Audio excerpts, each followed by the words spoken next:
Welcome to Live with Dawn Butler, and I'm Dawn Butler, and joining me on the sofa today I've got two lovely young ladies, and we're going to be talking about Muslim women in a Western world. Can you be an independent Muslim woman and still uphold all of the values that's expected of you in the household, especially in the Somali household where cultural issues are very strong and very powerful? So joining me on the sofa today, I've got the lovely Ismahan. How are you doing? I'm fine, how are you? Lovely, lovely to meet you. And we've got Hodan. How are you doing, Hodan? Very good, thank you. So, I'm quite excited about this topic this week because it's just kind of talking to some young girls, some young ladies, and lots of people will be watching and listening, and maybe, some things they want to discuss in the family and they haven't been able to discuss. Yeah. So, what does it feel like being young Muslim women in this kind of Western world that sometimes pulls you in one direction and another direction? I think it's something you have to embrace.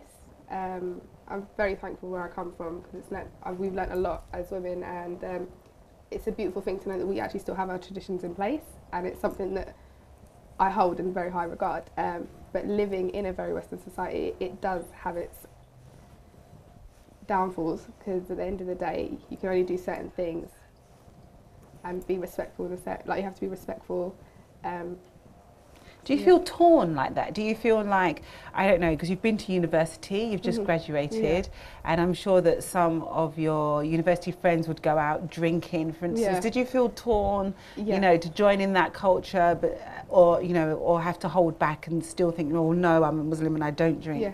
I think, with that as well, especially when I was going to uni, when I was applying, my mum and dad were very much for go, go, go. Whereas my extended family, like my aunties, it's like, the girl should be at home. She shouldn't be living at university, she should be at home. And they were like, oh, she's going to go crazy, oh, she's not. But the fact of the matter is, my mum, I hold my views close to my heart. And obviously I went to uni and I still, even though I may not be practicing, but I still hold my morals quite close to my heart. I didn't go out drinking, partying, clubbing, no. And then, you wear the hijab, very traditional, possibly, but you're 25 and you're not married, and you're Somali. You should be married and you should have some kids by now. What's going on? Well, I think first of all, I don't think that there's an age to marriage. I think it's about whether you find that right person. Whether they come at 19 or 25 or 37, it doesn't really matter. But I think, to be honest, with my upbringing, my parents always told me I have to go to uni. There's not an option. And my dad would have preferred me to work for as long as I possibly can. He's like, go see the world. Don't just go from one house to another. Right. Just do whatever you can before you get, legs shackled in a house. He wants you to have worldly experience. Yeah. That's wonderful. That's great. You see, the thing is that a lot of people who'll be watching this at home, but also watching this on YouTube, they'll be thinking, oh, I didn't know that, Muslim women were allowed to go uni and go see the world and, enjoy yourselves, sort of thing. Yeah. I think with that, it's a collective sort of it depends really on the household and who is your parent and who's this. Whereas some people I know, they wouldn't be able to do the things that I would do. For me, going on holiday, seeing the world, my dad was all for it. He was like, go, enjoy yourself, exactly what Hodan said. But whereas some people, they still haven't left their house. And it's a sad, sad thing because it's kind of like, when do we hold on to the point, we're living in this country now, you kind of have to embrace this world. The world's bigger than London, the world's bigger than Somalia. And that's something we just need to keep going and keep maintaining. But I think in time, I think people's views will tend to lose. But would they not think that a lot of Western views are haram? It's forbidden. You shouldn't embrace it. That your culture is a better culture to embrace because it's cleaner, it's purer. I think that's living a sheltered world, and life in London or the UK is not so, dandy all the time. And I think if you're just neglecting to open your eyes to that world, then you're being ignorant and you're being very sheltered and naive. And I grew up, I went to a Islamic school, a Muslim school, during my secondary period. And I was very sheltered. And after sort of going to college, it all hits you very quickly. And there's two ways to react to that. And thankfully, I didn't choose to take the wrong route. But in terms of the best way, I think, is to have it in small doses. And those who went to public school were able to see what's out there and make their own choices because of the upbringing that they had at home was in parallel to living in the UK. So I think if you shy away from that and say, no, I'm going to get my daughter married off at a really young age because I don't want her to face any of these things, then I think you're prolonging the inevitable because she will eventually go to college. And I know a few people who have gone to college and were married as soon as they left high school. And what's happened to them is they saw the world when they got to college and university, and their married life just ended up in shambles. Because they felt they were missing out on something. They've missed out on so much, and then all of a sudden wanting to embrace something different. And as well, like, in living in this country, like, I think it's been happening like this for years. Childhood is extended till now. I think it's like early 20s, like kids, like obviously licensing and stuff like that. Whereas back home in Somalia, girls are women from a young age in the early teens. They're getting married from that age, and they can look after a house. Like mum doesn't have to pick up a spoon or cook nothing. A girl holds that house at the ages of 12, 13. Whereas here, it's completely different. And I think with that, it's like being wise. And if you want to go from your daughter from going straight to college or university and she gets married straight away, she only picks up the stuff that she's learned at home. She doesn't pick up the world. Like, you're not wise in that respect. So seeing the world and seeing different people and how they interact and growing up in general makes you more mature. You go into marriage being more mature. So, I mean, the Somali community is very tight. You know, it's like back in the day when everybody knows everybody's business. Like, and that was before there was mobile phones. You know, so anything you do goes back. You know, it goes back home. Somebody's telling your parents or your cousin, you know, or your uncle or your auntie. I mean, what does that feel like? Do you feel that there's pressure on you because, you know, everybody's watching your every move? What you're going to do next? When you're going to go and get married? Exactly. I think all the more reason why you have to watch out and you have to conduct yourself in the best manner, because it's not only your reputation and your identity that's at stake, it's your entire family's. So having said that, you're more cautious of what you do. And I think maybe that's why we've sort of preserved how we are and who we become, because, you know, we've got to look out for that. So it doesn't have to be this great divide in terms of how you conduct yourself living in a Western world and being Muslim. No, I think it's how you choose to see it. If you choose to see Muslim as an obstacle and a problem, then it will forever be. Is it more other people's hang-ups of Muslims? Is it more like, you know, English people or Christian people or non-believers hang-ups in terms of having views of what Muslim women are like? I feel like it's something that you continue. It's like with me, especially for the experience I've gone through. I feel like I've got to continually defend where I come from, because it's like, oh, your women are like this or you're like this, and it's like, no, it's not like that. There's reasons for women act in a certain way or dress in a certain way, and it's upsetting, because it's like people they only see the negatives, what the media shows you, and that's what people hold on to. They don't actually think that there's reasons behind it. Why does a woman walk around wearing a hijab or a abaya? It's to protect her modesty, only for her husband to see it. And I believe that's a beautiful thing, but they don't see it as they see it as oppression. It's just like, no. And it's sad, really, isn't it? Because I can't say I've ever seen any program where I've seen like a Somali woman laughing and having a good time with their friends. And you know, you think about it, it's like you don't really see, you know, two, you know, Somali women on the sofa having a chat, smiling and being happy. Like, the media always portrays, you know, Somali women, as you said, as being a bit oppressed, quiet, you know, walking behind their men kind of thing. And none of the Muslim women that I know, in fact, most of the Muslim women, their husbands are scared of them.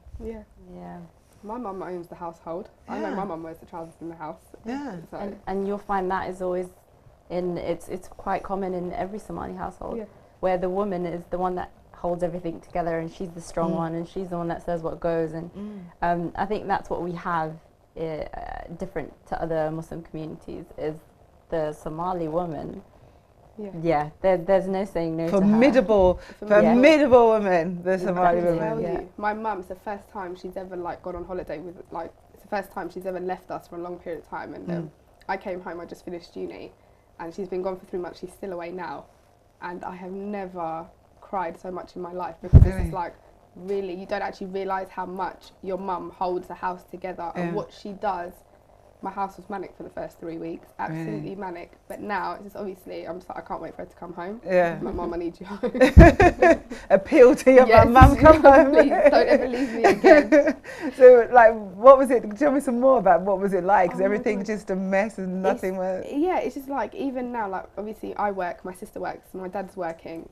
My little sister, bless her, she's like, where is everyone? She's in the house by herself. It's like, I come home from work, I've got to cook, I've got to clean. I wake up, I cook and I clean, and I'm just like, mum. And even just being the mum, like someone, like my sister, she always had someone. My mum was always there. She'd always be open. She opened the door.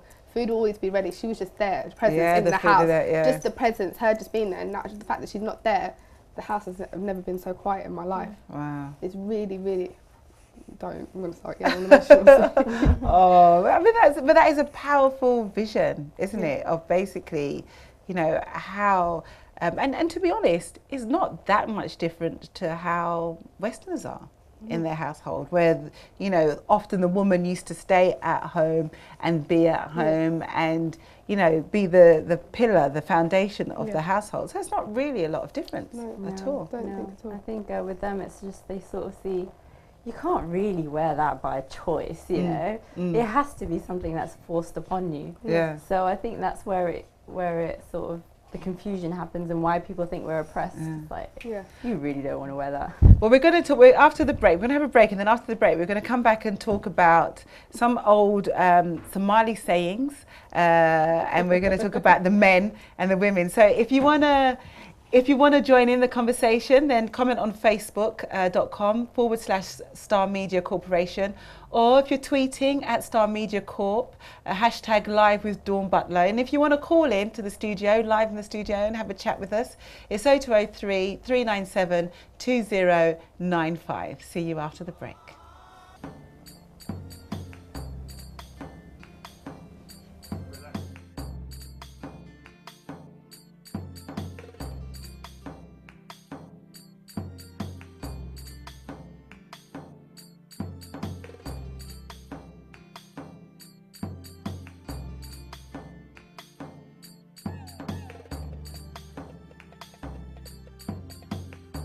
Welcome back to Live with Dawn Butler, and we're having this fascinating conversation about the next generation of women, Somali women in particular. Will they be feminists or will they be traditionalists? There's some older Somali sayings which I think will get a couple of people worked up. The first one is, your woman should be in the house or in the grave. Does that stand now? Is that something that was brought back from many, many centuries ago, where men were saying that your woman has to be in one place or another place, otherwise it's sacrilegious, as we would say. The other one is, a good man may be controlled by his wife, while a lesser man dominates. So what does that mean? The two modern women that I have here on the sofa. So in Somali, for those people that maybe didn't quite hear right what I was saying, say it for me in Somali. So your woman should be in the house or in the grave. Okay. And how about a good man may be controlled by his wife, while a lesser man dominates his? Nin rag ah haweenkii ka adag, dhaqanka isaga ka adag. So just to prove that we do have two women that have merged cultures. So what do you think about those traditional sayings? Or are they traditionals or old proverbs probably from back in the day? I think they are still relevant now. Okay. To a certain extent. I don't agree too much with the second one. Thank goodness for that.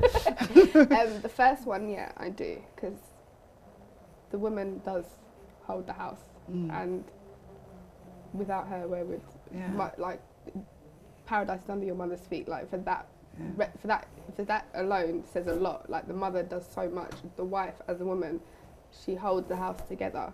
Well, since the early days and since the war in many countries, especially in Somalia, the woman was the head of the house. I mean, she held the house together. You know, she made sure that the kids went to school, you know, while the husband was out at war, while the husband's often not there. And also in the UK, many husbands travel to work and they come home, you know, maybe after 6 months, maybe after a year. So that still happens. So, you know, it does stand to reason that the women were always the head of the house, always the strongest. So I suppose sometimes it's not a negative thing. It's when you think that maybe the woman's been imprisoned, if you like, and forced to stay in the house, and then there's a problem. Yeah.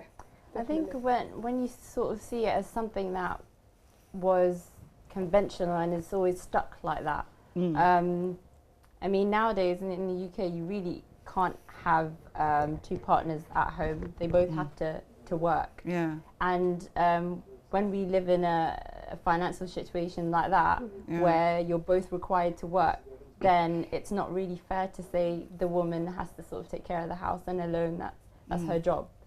But there's some men, some Muslim men, and actually some younger men who just don't really want any independent women. So they're going to go back home and find a traditional wife who's going to come and be subservient and just do what he wants. What do you feel about that? I think that's his choice. Every man to their own.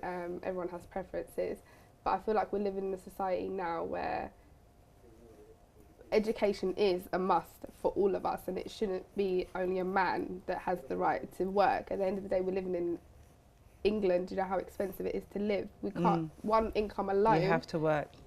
There we go. I've got a phone call. I've got somebody on the line who wants to join in the conversation. Good evening. Hello, good evening. Hi, good evening to you. Who have we got on the phone? Hi, dear. Hi, Dawn. This is Amran. I'm your colleague at the TV. Hi, How are you doing? How are you? So, what have you got to say today? I'm very thankful to you and to the young ladies there. I'm so happy with the program, and I'm an old-fashioned lady with a age. And in fact, I live it for over 35 years. I left my country as a young girl. Right. And I lived it over 35 years in diaspora in different cultures. And I'm always proud of Somali women or girls. Okay. The thing when it comes to, you know, the culture, religion, you know, I can't say 100% they will remain the same. Generation, you know, after generation may change. But what I really know is that in every girl's heart and mind, there's what we call the Somali girl, Somali women. Because this is I hope that you have heard that our country is never called the country of ancestors, of the country of grandfathers. It is called the country of motherland. The motherland, yes. This is very unique. This is the only country I would say that they are proud of their mothers and girls. So when it comes to those proverbs that we heard, the first one, it tells about olden days, and it's all about protection. You know, in the Islamic culture, each woman is protected, or I say surrounded by 7 men, father, uncle, brother, you know, like 7. In the middle of 7 men. Each Muslim woman is surrounded. So they will try to protect, and it is not in a bad way that they may think, or some person can maybe can make you know or misunderstood. The second one is true, because you know we say, you know, every great man there is a woman behind. Absolutely. And the Somali woman after the war, she's the one who has raised the children. She's the one who has worked. she's the one. She was the one who was gone to the uni. She has. I've been working for 35 years. I've been working all my life. Still, I'm trying to so hard, and I'm so proud for every Somali woman. Not the way the other non-Somalis see that they are tired, they are depressed, they are sad or angry. But really, they are so strong. I'm so proud of them. I'm so proud of your program. Thank you very much. Oh, wow. Thank you for your contribution. And that Thank you. gives another take to the old saying that it was for protection of women that they stay in the household during the war. And actually that makes it a lot softer, doesn't it? It makes the whole thing a lot softer. It doesn't make you so scared to say that it was an oppressive saying. So thank you for that education there. That's a blessing to have that. Yeah. So that's good. And that again is the problem, isn't there? Sometimes it's all to do with interpretation, and that's where cultural things come up as well. People take something that was meant for a specific reason in a cultural way, like a man maybe having 4 wives because, you know, as the men went out to war and they died, you know, it was made sure that the women were not left without a male figure, without children, and then taking that years later when that situation doesn't apply anymore, still thinking, right, okay, I can have myself 4 wives. So it's quite interesting when you put a saying like that in that kind of context. So I've learned something again today. So it's always great to learn something new about different cultures. Yeah, definitely. I think context is a very important thing. Even with the 4 wives thing, yes, they were sort of trying to protect women back then when they had wars and whatnot. But at the same time, if you look at the ratio to men to women, I think it's 3 to 1 right now. So it makes sense. One for everyone, it's 4. For every one man, there's 4 women. So it makes sense, and that's if you cancel out all the gays and the transsexuals and all these things. So of course, then you'll have even less. So would you have a man that would like to take more than 1 wife? I'm not going to lie to you, I'm a very selfish woman. I second that. I don't think I would accept. It's funny, I listened to, there was some Muslim guys having this conversation about having more than 1 wife, and there was an elder, and he said, but you have to remember that if you have more than 1 wife, you have to treat them all equally. So if you buy one a pair of earrings, you have to buy the other one a pair of earrings. If you say to one, I love you, you have to say to the other one, I love you. And it was an interesting conversation, and you could see like the young one, first of all, thinking it was a great idea, to also thinking, you know, this is hard work. This is going to be hard work. 1 woman alone is hard work. About 4. Yeah, exactly. It's quite interesting, really. Yeah. So the modern context of a modern man, would you say you had an old a traditionalist Muslim man, do you think that would attract you, or would you like, do you think, a more westernized Muslim man? I consider myself semi-traditionalist.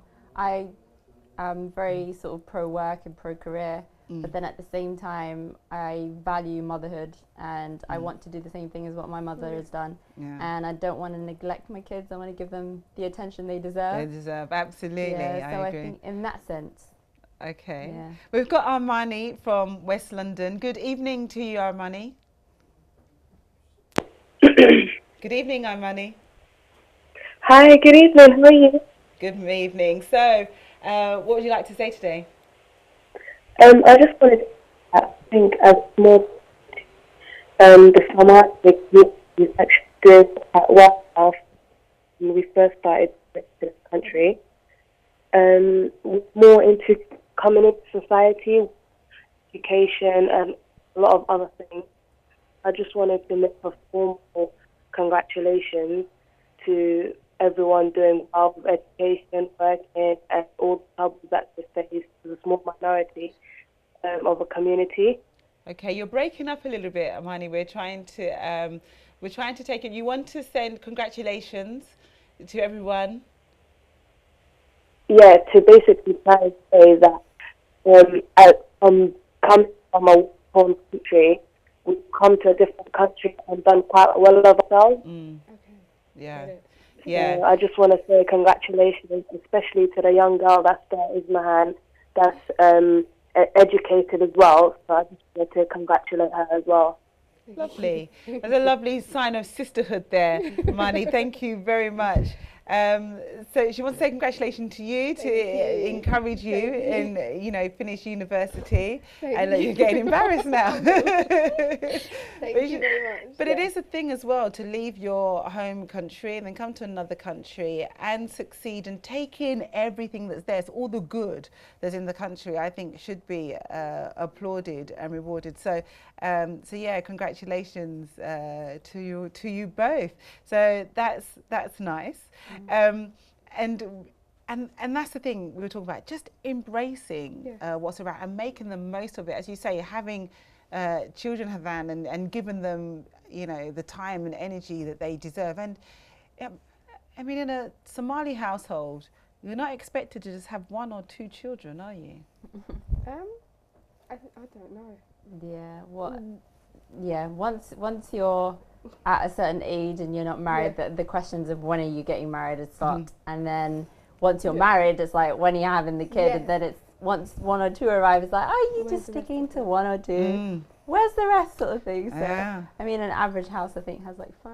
Yeah, we have 5. An average household has 5. Yeah, I mean, I come from a family of 6, and so that was back in the day, I think, you know. But you only now have sort of Irish families and Somali families that have large families.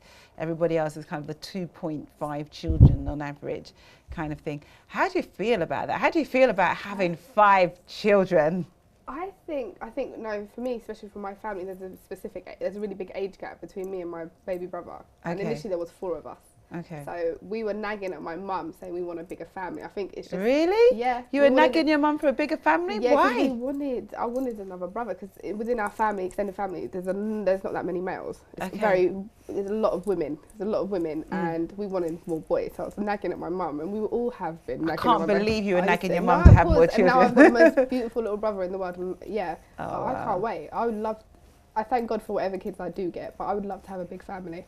So you're looking to have the 6 children at least? Okay, not 6. I'm about 4 or 5. Then about 6. Okay. Yeah. And Hodan? I actually agree. Wow. Yeah, I actually would like a big family. Just because I think there was only 4 of us, and there was 3 of us for a long time. Only 4 of us? Yeah. Only 4. Well, it was coming from a family that my dad had, I think, about 10 or 11. Wow. And actually 12. I think 3 passed away very early on. And my mum's side has 5. And not to mention cousins and whatnot. It's insane. But yeah, just seeing other families around me and their brothers and sisters and the love and, you know, the fact that they all play together. I always thought that was, really just nice. the norm. And you see, so if anyone's got any doubts, I mean, this is what anyone's got any doubts. I mean, the fact that, see, in my mind, I'm thinking, well, 2 would be great. You know, maybe 3. You guys are like, oh, only 4 just wouldn't be enough. I think it's obviously the way we've grown up. Like me and my sister, we're a year and a half apart. And we're very, very close. Like she's my best friend. And I think for that, What's your sister's name? Hannah. Okay. So with that, it's kind of like I want that for my children. I want them to have that relationship that we had, and we're all very. I think as well, we're very Somali. The families tend to be very, very tight knit. Cousins, everyone, they're very, very close. Like us, very, very close, and I want that for them. Like I want them to have fun, enjoy themselves, and have that relationship. Yeah. Oh, that's fantastic. You see, I'm sure. I mean, I'm thinking of starting a dating agency, because I have lots of friends, both male and female. That's so funny. No, it's so random. It's so random. Because I have lots of sort of female friends and some male friends now who are single and like to meet certain people. And I think that in the Muslim community, it's difficult, I think, to meet somebody who has sort of certain values that you want, and you know, internet dating and website dating is kind of dodgy in any culture anyway, to be honest. I mean, there's a room for it, because ultimately people are busy, you have busy lives. Yeah. That's the downside of having to work and stuff, that you have busy lives. And if you don't, you know, where you used to have large family functions where you meet other families, it gets difficult. So yeah, so it may sound random. But yeah, so that's kind of, and I just think there's a scope there. Yeah. I think there is, definitely. And I think with us as well, it's like there's like a checklist.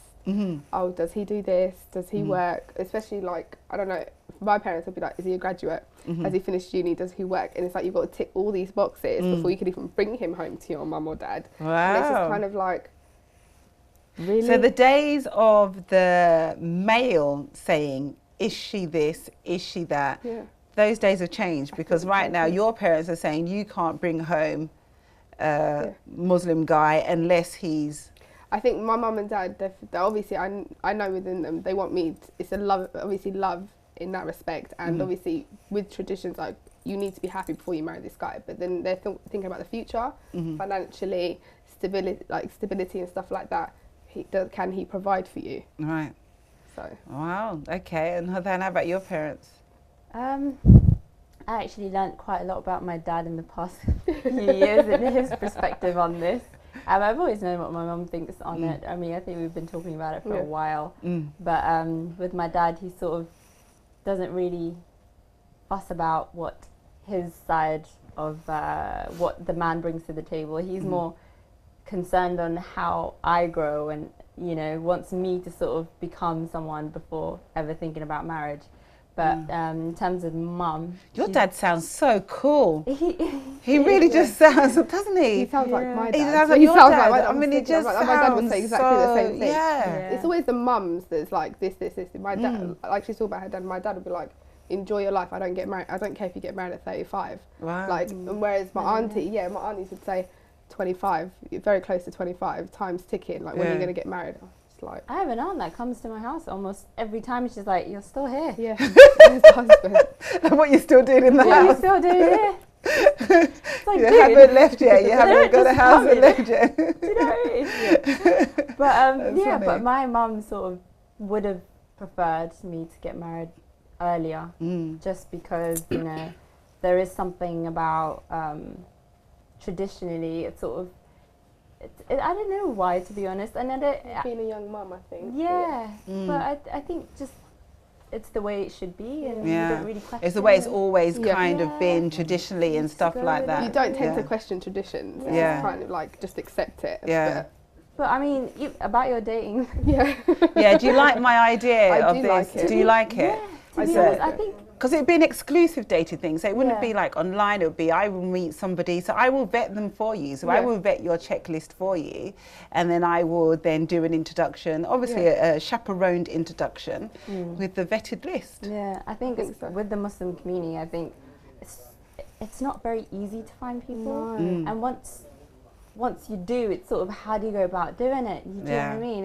It's like you said, there needs to be a chaperone situation, and nowadays you don't really have that opportunity. Your parents want you to get married, your family wants you to get married, but they're not really bringing you any options of how exactly is the right way to do it. Yeah. So I mean, it's a very huge hole in the system, and maybe you are the answer. Maybe I'm the answer to fill that, because I like to do my bit for the community. I like to spread happiness.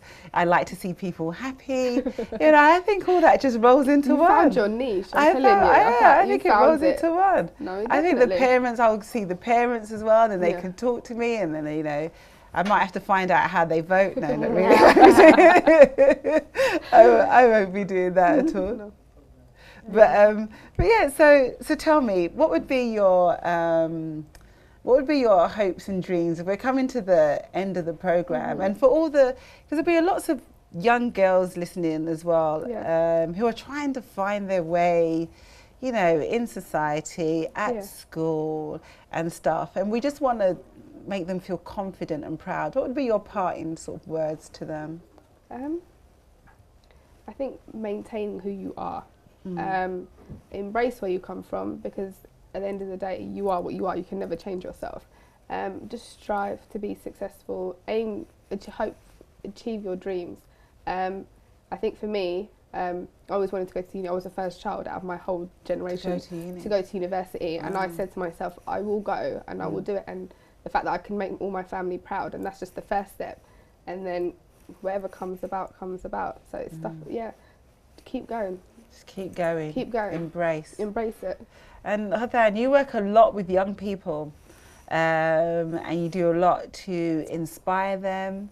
I know you help them with their filming and things like that. What would you say to some of the young people listening in today? Some maybe that be at a crossroads, that, you know, maybe taking that wrong road instead of the right road.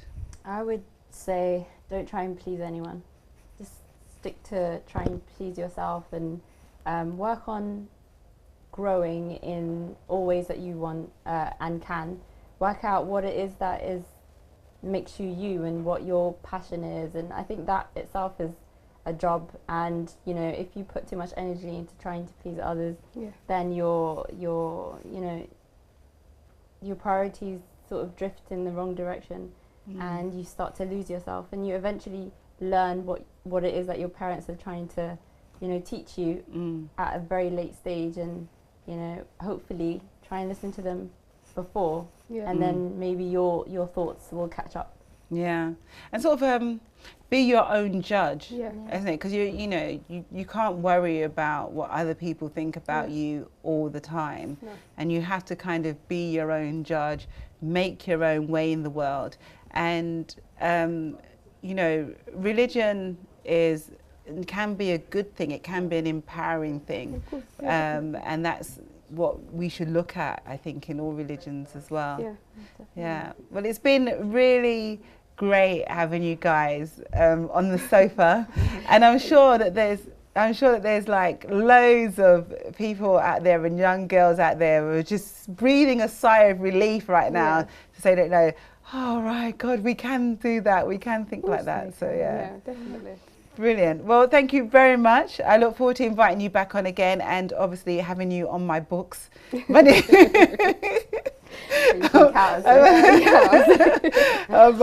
my new agency. Well, thank you all very much for joining me this week live with Dawn Butler. And next week, again, we'll have fascinating discussions, as we always do, on your sofa. From this sofa to your sofa, we'll be there. And if you want to still participate and join into the debate, then you can always comment on facebook.com/Star Media Corporation.